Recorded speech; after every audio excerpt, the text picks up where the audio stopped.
light switches, curtain mounts, some coins, curtains, keys, oil lamp. This portal T is actually there to open and shut. The portal is the lifeboat. We're here in the Townsville Maritime Museum, gazing at bits and pieces of what once was a cohesive, marvelous steamship, the SS Yongala.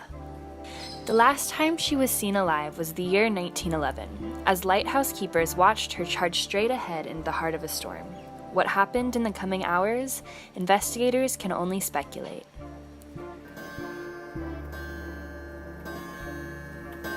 The chronometer stopped working 15 minutes before midnight, which means at some point in the midst of the night, the storm won in the battle against the passenger-carrying cargo ship. One sailor's account from a similar cyclone reads, "Entrapments in the black heart of a cyclone is among the most terrifying of human experiences. The strongest ship seemed puny by comparison with the waves which tower above her like moving cliffs of water. Sometimes the sea is so confused that it assaults her from all directions at once, crashing against her upper works with explosions like gunfire. The ship seems to cry out in anguish, with all her parts groaning and shuddering. Nothing but slashing spray, monstrous waves, the roar of thunder like a continuous bombardment, and the screaming clamour of a wind which can strip a man naked."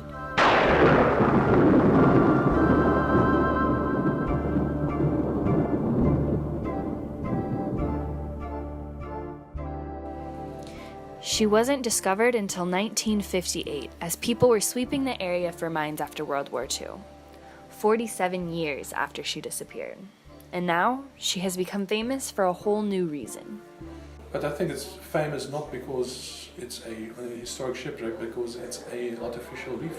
It's one of the best artificial reefs we get. And the number of species of fish and other marine life for such a small area is actually abnormal. Divers flocked to the area, the local Townsville papers sporting headlines such as, "Divers menaced by groper," "Met shark," "Groper again," "Barracuda." The surface of the ship's infrastructure has acted as a hard surface for coral polyps to settle and thrive on.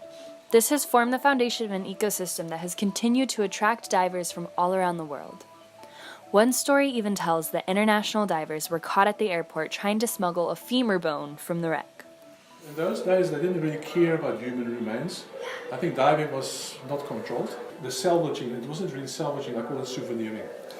The Yongala is now protected by the Commonwealth Historic Shipwrecks Act of 1976. But that doesn't mean divers from around the world aren't still flocking to her constantly, boasting one of the best wreck dives in the world. Hi, my name's Mitchell Parker, born and bred in Dungay, New South Wales. My name is Daniel Jewess.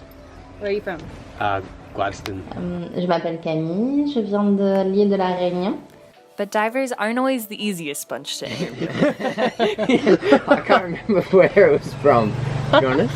Do you guys know? Because I don't. It became clear through talking with many divers that Robert from the museum is spot on.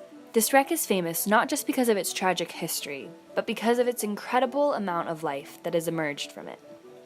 What kind of thoughts go through your head when you're down there?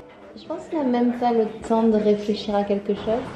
We don't have time to think when we are diving in Yongala, because you just spend all your time observing everything.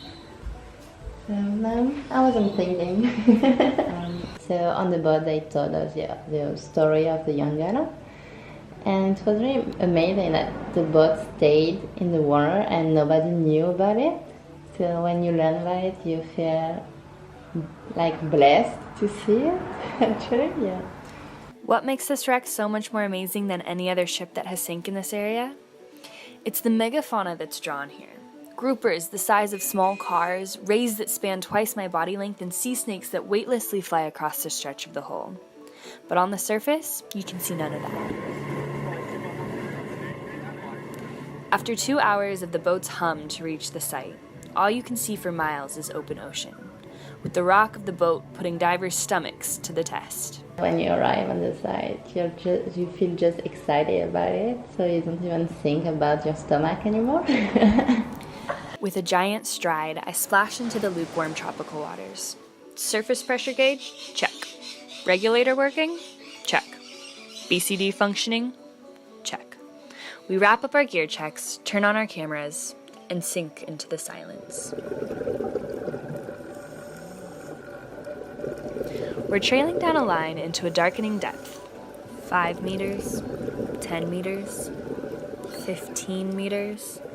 My ears start to feel the pressure and nudge my mind to equalize them. By the time we reach 20 meters, my eyes slowly peer up. Within seconds, a 5-foot spotted eagle ray playfully darts around a massive structure resting on the ocean floor. I'm staring face to face with the Yongala. Yeah, that's my first underwater reaction too. Looking overhead, hundreds of barracuda are schooled above the wreck. Next to me swim trevally, parrotfish, bannerfish, batfish. These people aren't joking. The biodiversity down here is insane. Flashes of color dart through thousands of baitfish, making quick attacks for their lunchtime meal. Peering down at my dive watch, we've got 7 minutes left before there is too much nitrogen buildup in our tissues to safely return to the surface without a decompression stop. As I watch our other divers begin to ascend the line, it's me, Mitch, and Toby at the base of the wreck. I thought all was over and done, but within seconds, a ray that spans twice my body length gracefully swoops in, fish scattering as its massive wings coast through the water. A peaceful goodbye from the Yongala as we begin our own ascent up. And as museum curator Robert left me with our parting words, Only take photographs and leave bubbles behind. Yep, but don't let the bubbles touch the boat. 'Cause that's No.